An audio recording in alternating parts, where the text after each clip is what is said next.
Okay, time for a match. This is the first round of this draft. And yeah, we have a hand that looks like what we probably want to do with this deck. 2-drop spirit into 3-drop spirit into maybe another creature or removal. But I'm a bit scared to play against red because when I have played red-white and red-blue, I've actually beaten white-blue a few times just because I had so good spells. They line up pretty good and you can board in stuff like dual shot and yeah, all the 2/1 flyers die pretty easy against all the red removal in this format. So other than that, I feel like blue-white actually is a very good deck. You beat all the weird emerge and delirium decks because they are too slow. Okay, fragment. I like that they don't have an early play, at least. We have our flyers out, but now if you look at this board, here is where a dual shot or the werewolf that shoots 2 damage and Savage Alliance. I mean, good red cards would be just a savage beating for our deck. Because if they use one card to kill both of our early plays, I was scared they were actually going to do it. Alchemist Greeting is fine. Then you trade 1 for 1 and we're up mana. And mana we have a lot of. As you see, I mean, we have drawn a lot of lands, and that's not optimal, obviously, when you're trying to curve out and go aggro, but we'll see.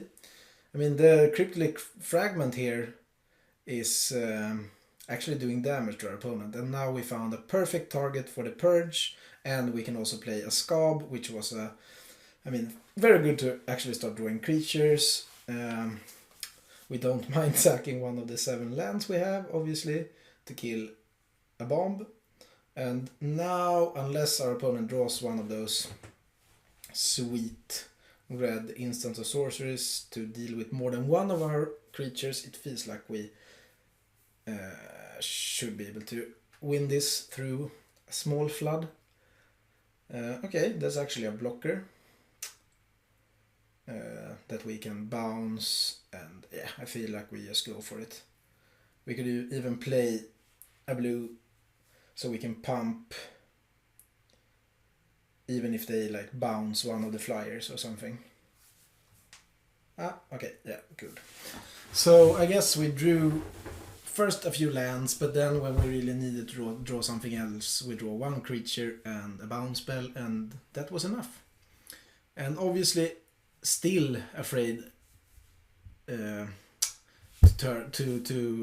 play against dual shot, the werewolf, Savage Alliance, any of those type of spells. So counter target spell that targets a permanent. I mean, this still counters spot removal, so I think turn aside is perfectly fine to board in instead of the cultist staff, which feels like it's a bit slow against a red deck.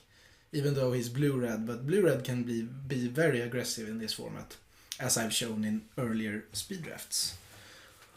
Okay, this hand looks decent if we can just draw 1 or 2 lands.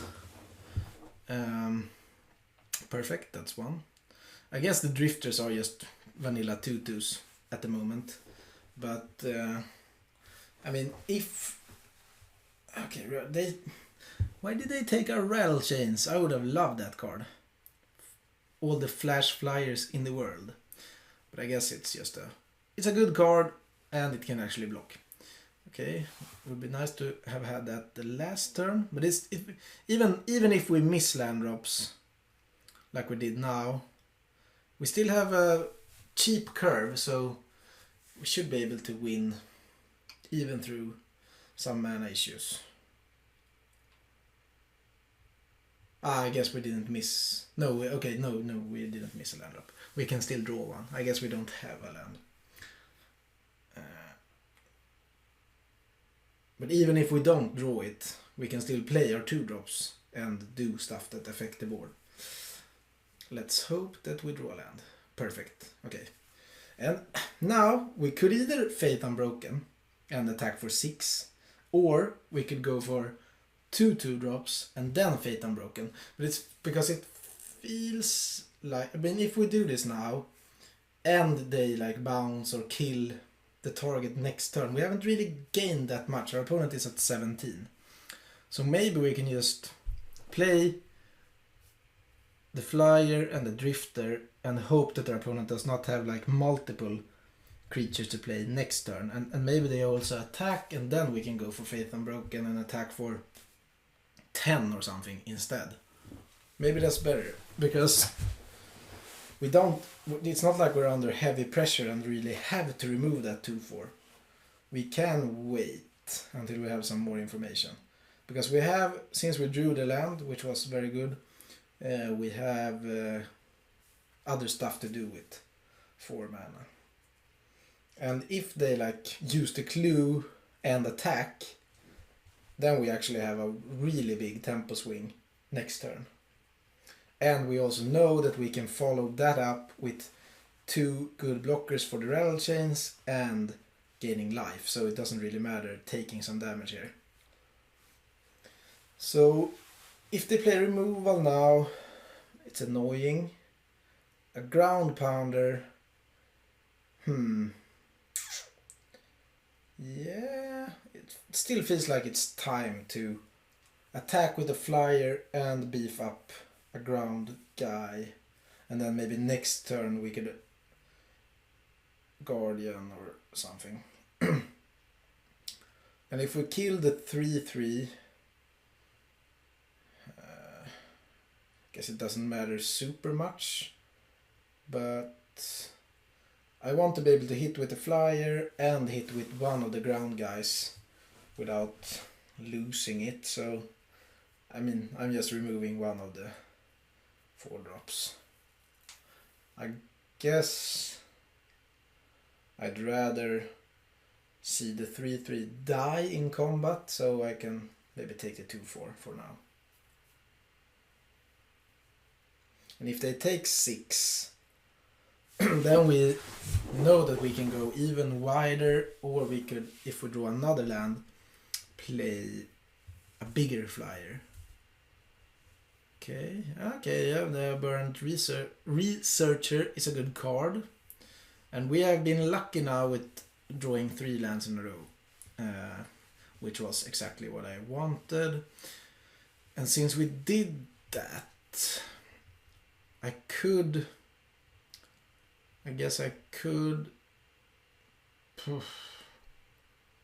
attack with the flyer and maybe trade, and then if he attacks, play the flash guy and be able to attack with that. Because it's fine to trade this for another flyer, just because I know I have 3 more flyers in hand with the reserves and the spirit. Yeah, this is just a 2/1, this is fine. If he attacks, we can just take it and play our own guy, and then next turn maybe pump something and attack with more. And if he stays home, we can still play the spirit and pump it and attack through. Okay, yeah. I guess we have to count on the possibility of the researcher flipping into a 5/4. That would be annoying. Opponent on 4 cards and a clue. Okay, that doesn't do anything. So he didn't attack, but now I guess we can pump that guy and actually attack. Yeah, and play the... Okay, that's good. That was a good draw. Magic is pretty easy when you draw well.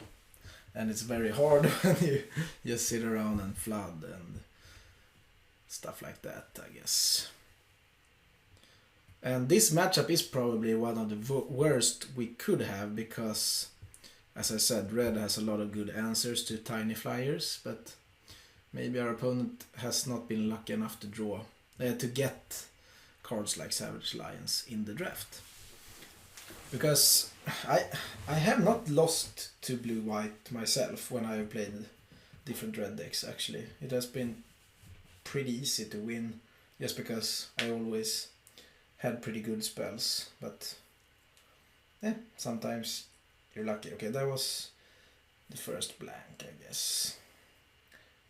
No, but we're pretty close to just being able to Alpha Strike. Yeah, I mean, if he double blocks the 4/4, then we get through for a lot and we can still play even more flyers. Yeah, this feels like he's going down very low, and then we could just play out 2 more flyers, which should be able to run home with it. Yeah, because now... No. Now he's dead, so he can't do that. He realized. I mean, he's going to 3. We keep a lot of stuff. I guess we lose the 4/4, give him back the 2/4, but 2 of his guys die, and we play out 2 more flyers. He has no flying blockers, and he's down to 3. So then he needs to really peel something, and he cannot use the Cryptolith Fragment because... okay, he even got... okay, so he's basically dead then. He has to kill both of these now, or he's dead.